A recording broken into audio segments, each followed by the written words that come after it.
I wasn't supposed to see it. The tab had been left open on her laptop, maybe by accident, maybe not. A property record, clean, formal, final, her full legal name as the sole owner. A luxury apartment in a part of the city we'd never even discussed. It didn't make sense at first. We weren't in the market for anything, not separately, not together.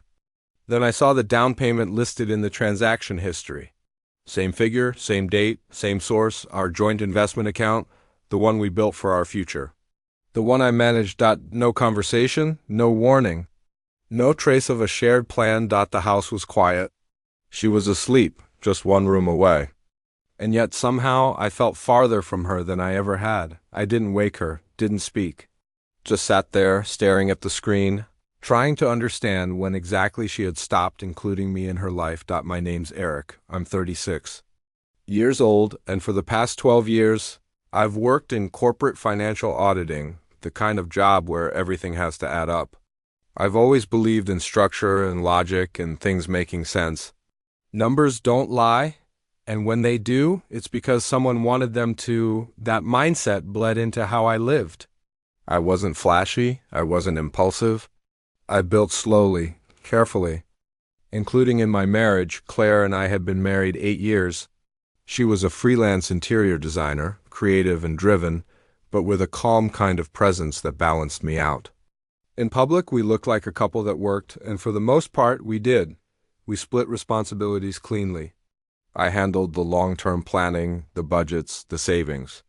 She handled the house, her projects, and the kind of day-to-day decisions I rarely thought twice about. We were partners, or at least I thought we were. Our dream had always been to invest in real estate. One day, buy something together. Not for profit, not to flip, but to plant roots. A place that would carry both our names, built from shared effort and shared sacrifice.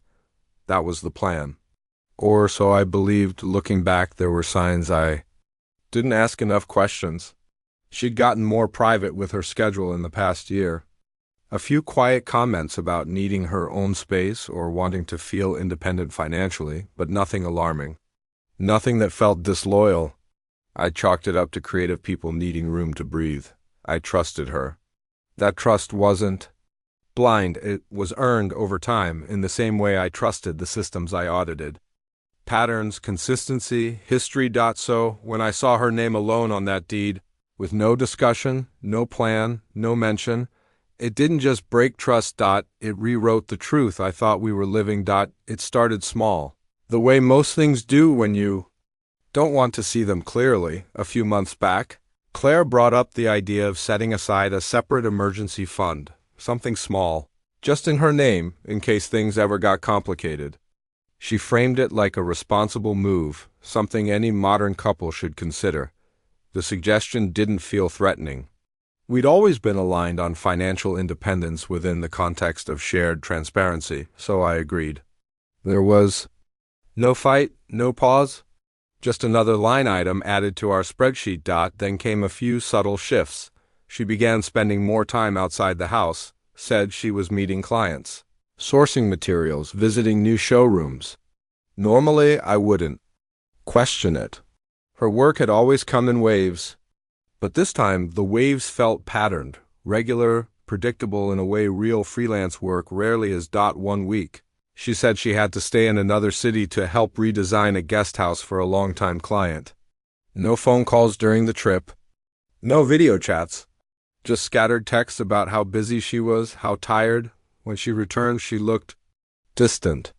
Not guilty, just detached. Like her head had already moved on from something I hadn't been a part of. Around that same time, I noticed her office drawer, the one she used for contracts and receipts, was locked, always. When I asked about it casually, she brushed it off. Some sensitive client documents, she said. NDAs, again, nothing worth escalating. Maybe I didn't dig because I didn't want to find anything. Or maybe I still believe that honesty didn't just disappear without warning, but it does. Sometimes it walks out slowly. Other times, it slips a document into the middle of a bank statement and waits to be noticed. That's how I found it. I was reviewing our monthly financials, a habit ingrained from work, page by page, line by line. One entry jumped out, a wire transfer from our joint long-term portfolio. The amount was large, mid-five figures, no notes, no authorization, just a date that matched her out-of-town project. I pulled up our investment ledger and traced the transaction's path. It wasn't routed to a vendor or a design firm. It had gone into a private real estate escrow service, the kind used for personal purchases. Quiet purchases, I kept digging. Within an hour, I had the file. The deed was clean. The condo was in her maiden name, no mention of me, no joint ownership, no trust attached. Just her signature, dated and notarized, confirming full ownership of an asset she never mentioned. Using funds we'd built together over a decade, there was no mistake. This wasn't an oversight or poor communication. It wasn't a harmless emergency fund or a surprise gift. It was a deliberate, compartmentalized decision, and the worst part wasn't the transaction itself. It was that she didn't tell me because she didn't feel she had to. That kind of omission isn't accidental. It's a shift in how someone sees you, from partner to obstacle. I didn't bring it up that night. There wasn't a moment of explosive anger or raised voices. No sudden accusations, just silence. A kind of silence that doesn't come from fear or shock, but from something deeper, the recognition that a boundary has already been crossed, and words won't walk it back. I poured a drink, sat at the kitchen table a little longer, then got ready for bed like nothing had happened. She was already asleep, breathing steady, undisturbed. I stared at the ceiling for hours, trying to understand how long this had been going on. How far back it reached. How much of what I thought we shared was now sitting behind a locked door I'd never noticed before. In the following days, I watched her differently. Not because I wanted to catch her lying. I already had what I needed, but because I was trying to recalibrate. Trying to match the woman in front of me with the one who had signed her name on that deed. Alone. Her stories didn't change, but the cadence did. The pauses were longer. Her answers to simple questions had more space between the words. She talked about work, but never mentioned the apartment. Never slipped, never offered anything I hadn't asked for. And I didn't ask. The gap between us widened in quiet, polite ways. We had dinner, we laughed at a show. She kissed me goodnight. And still, I said nothing, because I wasn't ready for the answer, not just to why she bought it, but who she was when she did.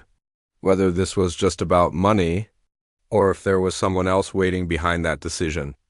Some part of her life that didn't include me at all. And that question was harder to face than any number on a page.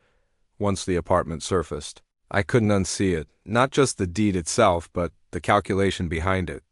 And if she had gone that far to keep it hidden, there had to be more.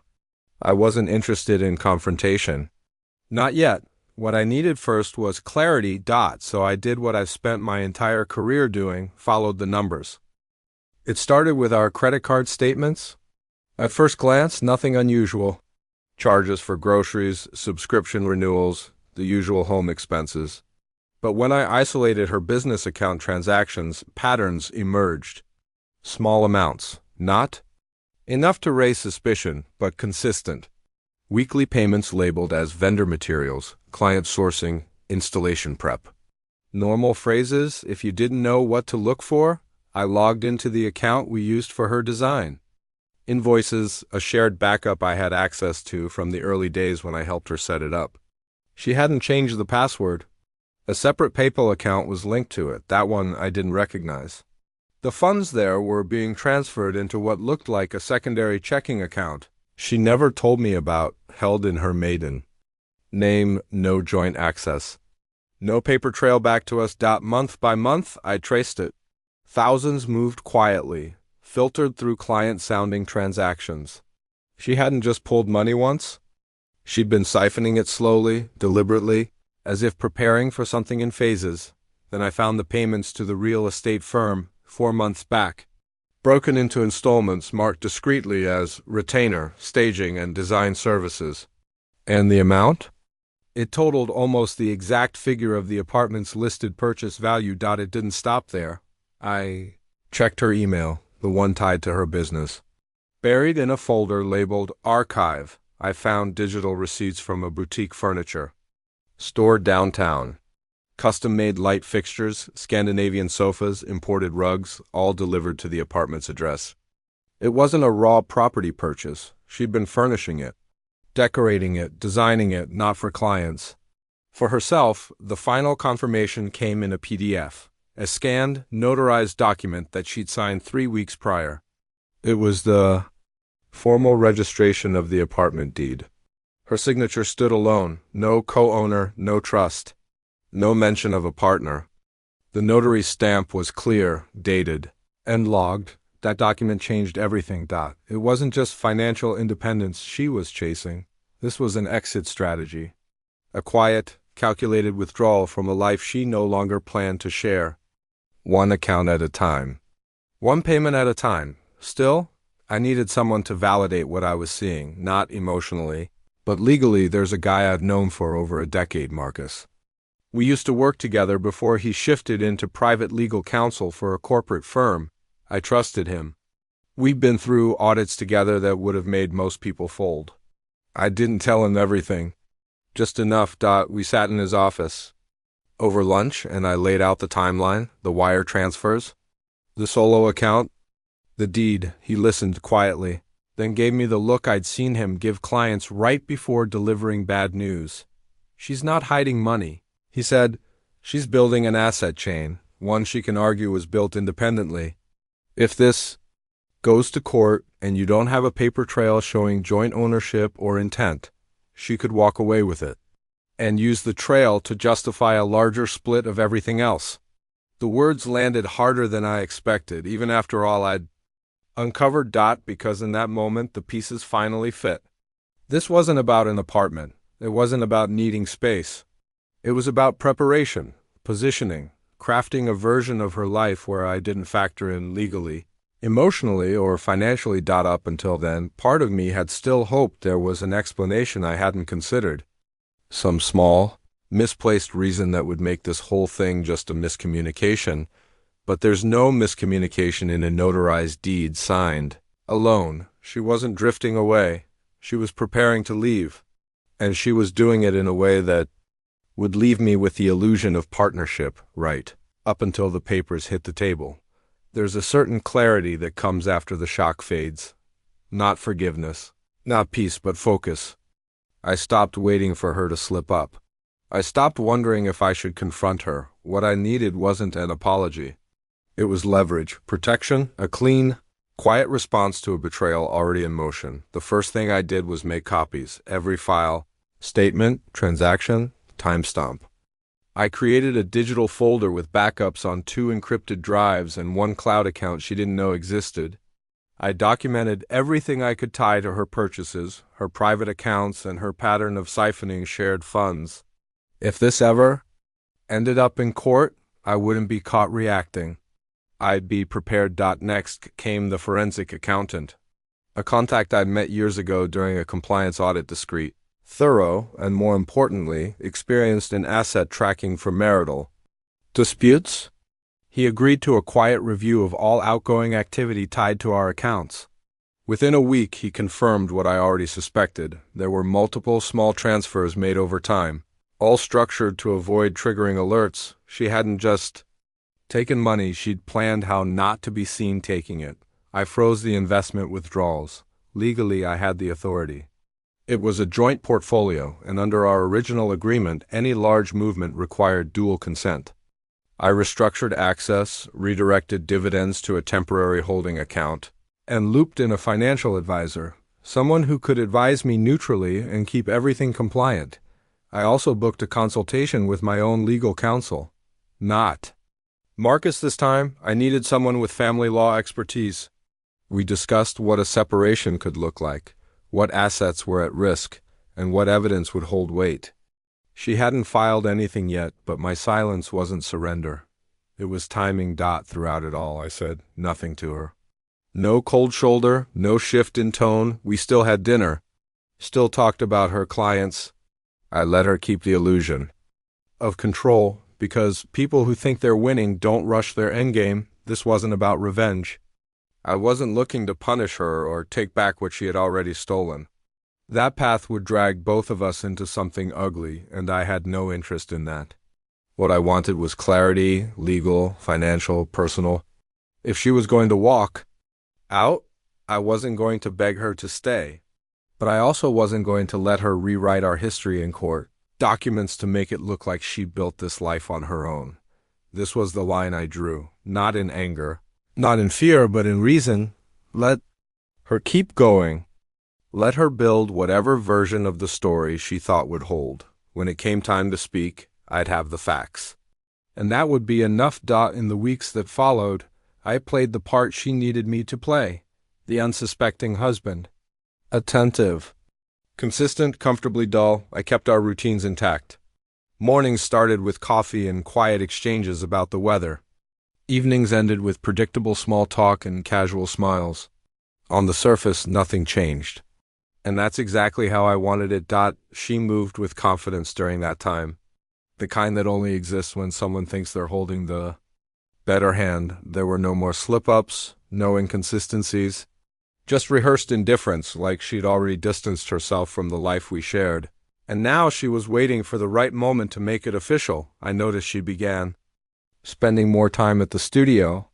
Always said it was client-heavy season, long hours, back-to-back appointments.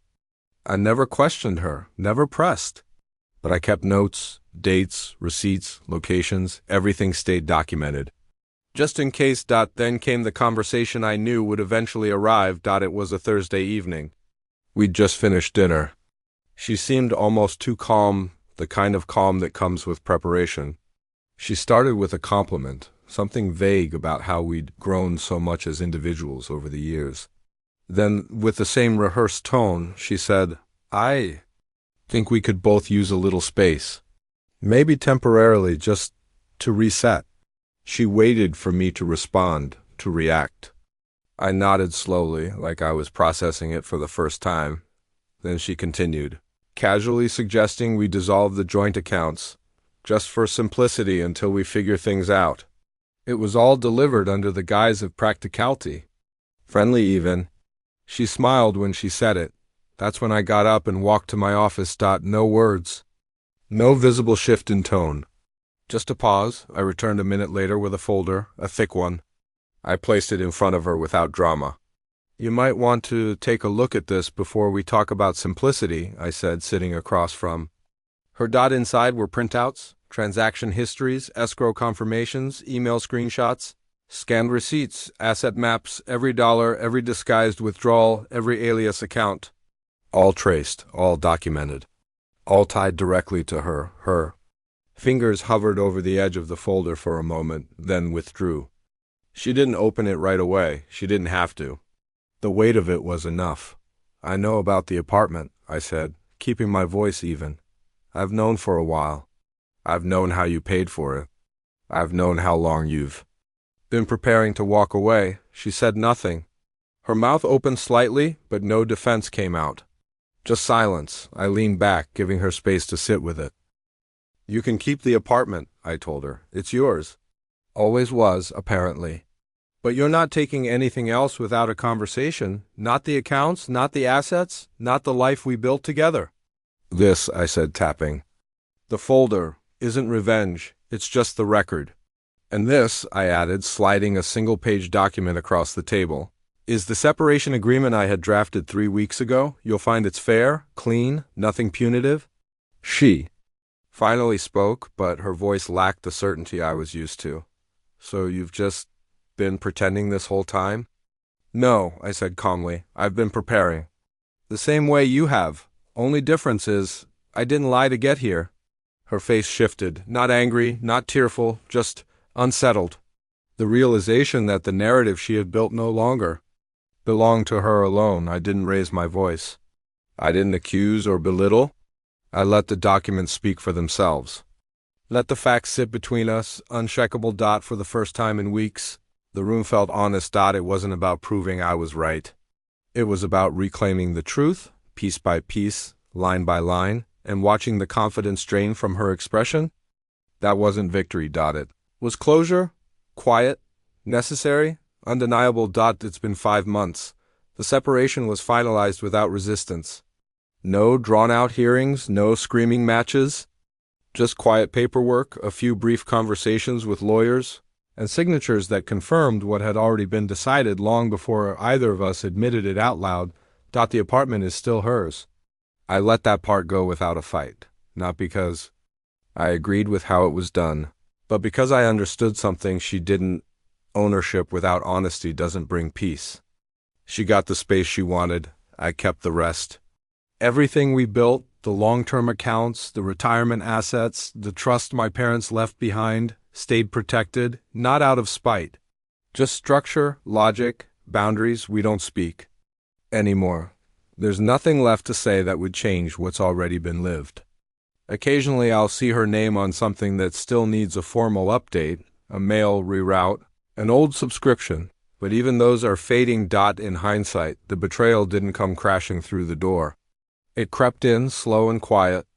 It wasn't the apartment that broke things. It was the realization that she'd already rewritten our story long before I caught up to it. That kind of shift doesn't come from one decision. It builds in silence until trust becomes background noise and eventually disappears. I'm not angry. That surprises some people when they ask, but the truth is, anger requires energy. Bitterness requires belief that something can still be corrected.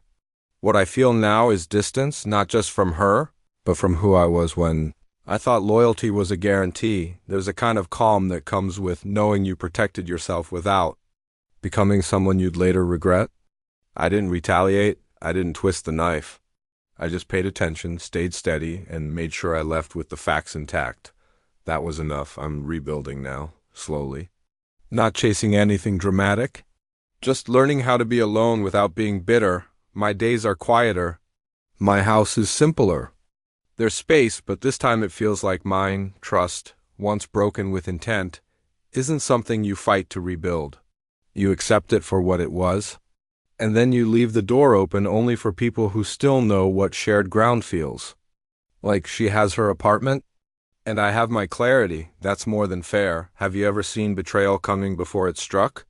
Drop your thoughts below. I read everyone.